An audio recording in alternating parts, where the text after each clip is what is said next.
Hello there, it's Carrie Rhodes here. Welcome back to my YouTube channel. In today's card making video, I am making a Slimline Slide Up house card. You may recognize this little house with balloons from a particular movie, and I thought it would make a great congratulations card for somebody who bought a new home. The products I'm using are from Heffy Doodle, and let's jump into creating. This is the Slimline Slider Pop Up die set. I die cut this piece by butting it up against the top of my card, and that's going to make the tab that pulls open this slider piece, which I used some Tumbled Glass Distress Oxide ink and the new Puffy Cloud Stencil to create a background. I'm going to splatter that background with some sparkle silk because I love it. I love sparkle with my clouds, or really on anything.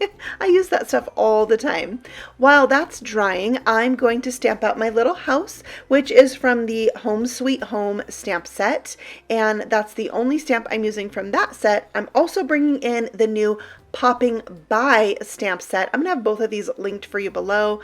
Didn't really show the whole set there, but they're brand new and super cute. Now it's time to set to coloring these out with Copic markers. I'm using G14 here and just coloring out my house in these really fun colors, just like the house from the movie. I didn't color it exactly. It's not exactly like that house, but if you color it in a way that resembles the house, then it's really easily recognizable. So I made some little scallops here on the roof for some added homey detail, and then I just went over that with my E13 marker, a little lighter shade to soften that out. And then I have some BG02 for this turquoise part of the house, and then a little pink I will add to the chimney. So I have all these fun colors in here. I also use the pink on that little scalloped edge of the roof, and it's rainbow colors but not in rainbow order, but I love that all the colors are represented on the house. It just makes it so much fun.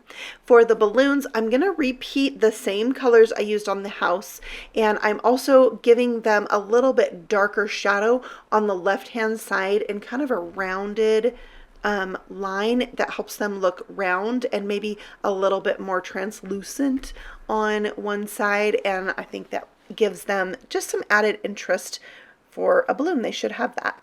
All right, so I'll finish out these balloons, and then these two stamp sets do have coordinating die sets. So yay, I'm gonna go ahead and cut those out with the dies. Not before I add the white highlights though. You cannot forget that with the Jelly Roll pen. I always add these, and I like to do that before I die cut, but you also want to give it just a sec to dry before you do that. So I'm taping those in place with my Heffy tape and running that through my mini die cut machine from Heffy Doodle. Isn't this the cutest thing? It also is very sturdy and it cuts really well. The plates are about 3 inches wide, so I can die cut most any regular size die, not, you know, the giant slimline ones, but yeah.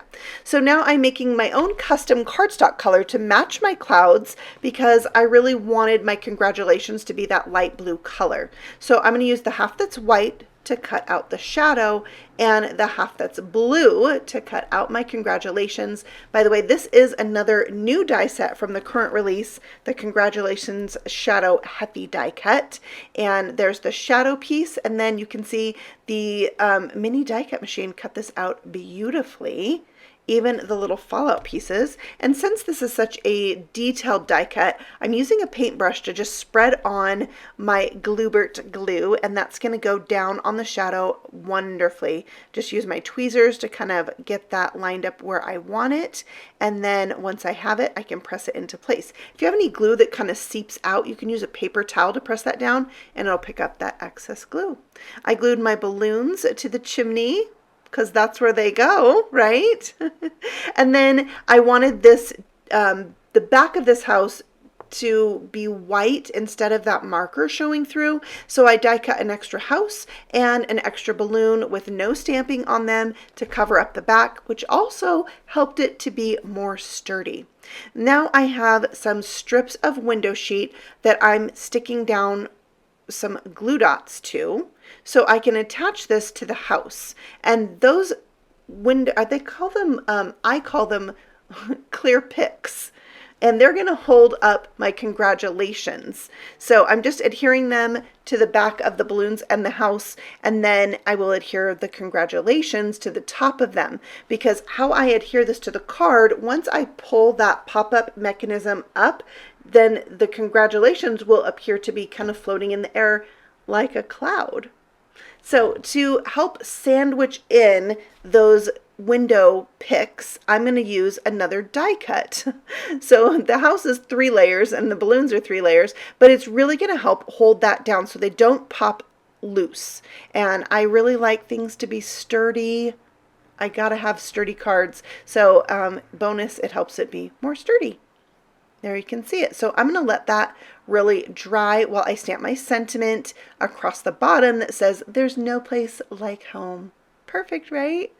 And then I have a little bit of embellishment in the form of hearts. I'm stamping from that same Home Sweet Home stamp set using some pink ink in and around the house.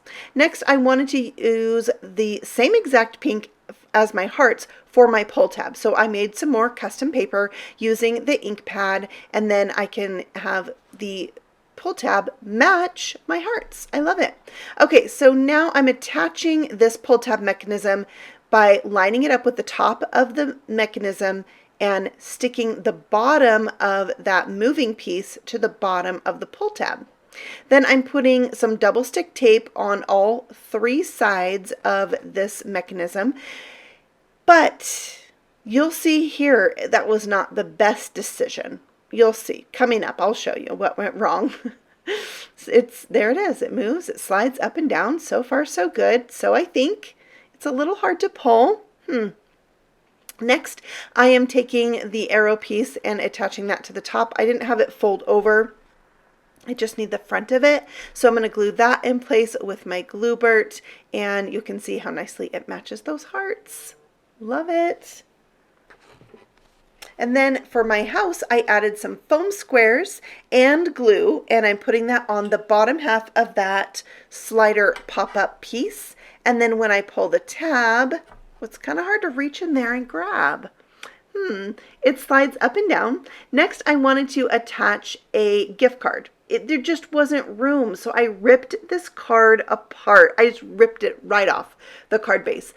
Now I'm going to try my Heffy Doodle foam tape. This is the thinner 5mm tape, so it fit on the sides of my slider perfectly, and now it's not going to be hard to reach in there and grab that pull tab, and it's going to slide up and down much more easily. So I recommend starting out with the foam tape because it works so much better. And now you know, because I made the mistake for you, so you don't have to.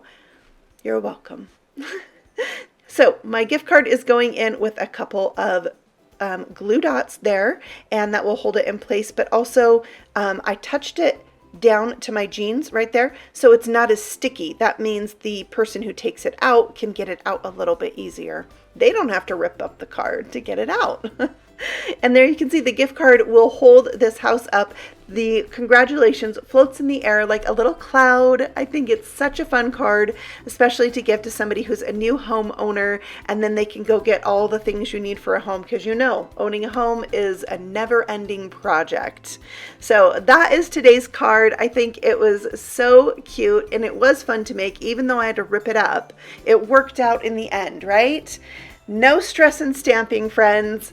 Thank you so much for stopping by. If you're interested in the supplies I used, I have them linked for you below. And I will be back again very soon with a new stamping video just for you. So I will see you back here tomorrow. Happy stamping. Bye.